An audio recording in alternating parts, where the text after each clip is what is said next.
Google, Facebook और Twitter India से कितना ज़्यादा पैसा बाहर लेकर जाते हैं। आप लोगों को तो पता ही होगा कि ये सब अमेरिकन कंपनीज हैं और यूएसए में इनका हेडक्वार्टर है। लेकिन ये इंडिया में कितना बिजनेस करते हैं, कितना इंडियन गवर्नमेंट को टैक्स पे करते हैं और कितना पर इंडियन यानी कि एक इंडियन पर्सन की बात करते हैं तो एवरेज इंडियन पर ये कितने रुपए विदेश लेकर जाता है। हेलो फैमिली, स्वागत है आपका द रैंडम नॉलेज में। इस वीडियो में हम बात करेंगे गूगल, फेसबुक और ट्विटर के पूरे रिवेन्यू के बारे में जो इंडिया में ये कमाता है और कितना पैसा ये इंडिया से बाहर लेकर जाता है। अगर आप चैनल पर नए हो तो इधर सब्सक्राइब का बटन है, सब्सक्राइब का बटन जरूर दबा दो ताकि आप तक नई नई इन्फॉर्मेशन पहुंचते रहे और आप हर दिन नया कुछ सीखते रहो। तो चलिए हम शुरू करते हैं सबसे पहले ट्विटर से लेकर। ट्विटर ने इंडिया में 2020 से लेकर 2021 तक यानी कि पूरे एक साल में 2020 अप्रैल से लेकर 2021 मार्च तक एक साल में कितना पैसा कमाया। तो जो इसकी इन्फॉर्मेशन आई, जो इसके स्पोक पर्सन ने, जो इंडिया के स्पोक पर्सन है, उन्होंने कहा कि जो इंडिया में इसकी सर्विसेज है वो सिर्फ सर्विसेज का ही रिकॉर्ड है। जो सेल्स का रिकॉर्ड है वो इंडिया में इसका अभी अवेलेबल नहीं है और नहीं इसकी कंपनी कंट्री वाइज इसके सेल्स के रिकॉर्ड को देती है यानी पब्लिक करती है। तो इनके पास कोई भी रिकॉर्ड नहीं है, इसलिए हमारे पास भी इसका कोई रिकॉर्ड अभी तक नहीं आया। लेकिन जो इनका सर्विस का रिकॉर्ड है, सर्विस फीस जो इन्होंने कलेक्ट की थी इंडिया से, वो 86.36 करोड़ और जो इस पर टैक्स लगता है उसको बोलते हैं इक्वलाइजेशन लेवी।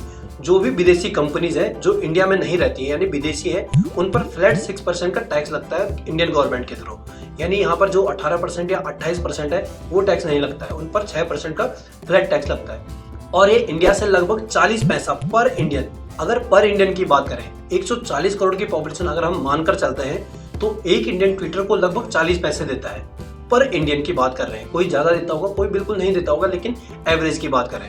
ये तो हुई ट्विटर की बात, लेकिन अभी बहुत बड़े जायंट्स ऐसे ही बाकी हैं। इसके बाद आता है दूसरे नंबर पर फेसबुक और तीसरे नंबर पर आएगा लास्ट में गूगल। हमने एक सर्वे किया था और 100 लोगों से पूछा था, जिसमें हमने पूछा उन लोगों को कि ट्विटर, फेसबुक और गूगल में से सबसे ज्यादा पैसा कौन कमाता होगा इंडिया से।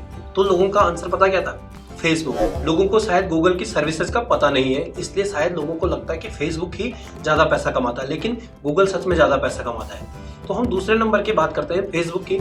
फेसबुक का जो 2020-21 का रेवेन्यू था यानी कि 2020 अप्रैल से लेकर 2021 मार्च तक इसका जो टोटल रेवेन्यू था, इंडिया में ग्रॉस रेवेन्यू इसे कहते हैं, वो 9326 करोड़ का था। लेकिन ये क्या करते हैं कि अपनी जो इनकी इंडियन कंपनी होगी उसको कमीशन देते हैं। तो जो इन्होंने इंडियन कंपनी को कमीशन दिया वो दिया 1481 करोड़ रुपए का। 1481 करोड़ इन्होंने कमीशन दिया और बाकी ये लोग लेकर चले गए। एक्चुअल में इंडिया डायरेक्ट यूएसए वाले फेसबुक को, यानी जो हेडक्वार्टर उसका यूएसए कैलिफोर्निया में है, वहां को रिपोर्ट नहीं करता है, वो वहां पर डायरेक्ट पैसे नहीं देता है। जो फेसबुक की सब ब्रांच है, सब डायरेक्टरी हम कह सकते हैं, वो फेसबुक आयरलैंड करके है। तो इसमें ये है फेसबुक जो यूएसए का है, फिर ये है आयरलैंड और ये है इंडिया। इंडिया डायरेक्ट आयरलैंड से कनेक्ट करेगा और आयरलैंड कनेक्ट करेगा यूएसए से। तो इस तरह से इसका चेंज चलता है। तो जो इंडिया के फेसबुक कंपनी ने दिया वो आयरलैंड को दिया, उन्होंने टोटल 7845 करोड़ रुपए दिए। तो एक इंडियन लगभग 66.6 रुपए फेसबुक को देता है। हर एक इंडियन, हम 140 करोड़ पॉपुलेशन की बात कर रहे हैं, हर एक इंडियन इतना पैसा फेसबुक को देता है। फेसबुक इंडिया ने गवर्नमेंट को लगभग 518 करोड़ रुपए 2020-21 में टैक्स पे किया। ये सिर्फ गवर्नमेंट को टैक्स पे किया। अब करते हैं गूगल इंडिया की बात। गूगल इंडिया ने पूरे इंडिया से 13,886 करोड़ रुपए का रेवेन्यू निकाला 2020 से 21 में और ये हर साल 20, 25, 30% तक बढ़े जा रहा है। यानी लोग गूगल पर ज्यादा पैसा खर्च कर रहे हैं बजाय फेसबुक के। अब हम बात करेंगे कि एक इंडियन कितना पैसा देता है। तो एक इंडियन एवरेज एक साल का 100 रुपए गूगल को दे रहा है। हर एक इंडियन, चाहे वो बड़ा हो या छोटा, कोई ज्यादा देगा कोई कम देगा, लेकिन एवरेज की बात कर रहे हैं तो एक इंडियन 100 रुपए गूगल को देता है। जैसा फेसबुक के साथ है वैसा ही गूगल के साथ भी है। गूगल भी एक पेरेंट कंपनी है और उसकी सब डायरेक्टरी है गूगल एशिया पैसिफिक और फिर Google India. Google India direct Google से नहीं बल्कि गूगल एशिया पैसिफिक से बात करता है और इसने जो स्लॉट खरीदा था अपना एडवर्टाइजमेंट के लिए, एक तरह से आप समझ सकते हो कि गूगल इंडिया ने कहा गूगल एशिया पैसिफिक को कि आप गूगल के जितने भी प्लेटफॉर्म्स हैं उन पर ऐड लगाने दो, हम आपको एक अमाउंट देंगे। और वो अमाउंट दिया 12,262 करोड़ रुपए एक साल के लिए, इतना बड़ा अमाउंट। और उसके साथ इन्होंने लगभग 736 करोड़ का फ्लैट टैक्स पे किया था एक साल में। अब बात करते हैं कि कितना पैसा गूगल यहाँ से बाहर लेकर जाता है।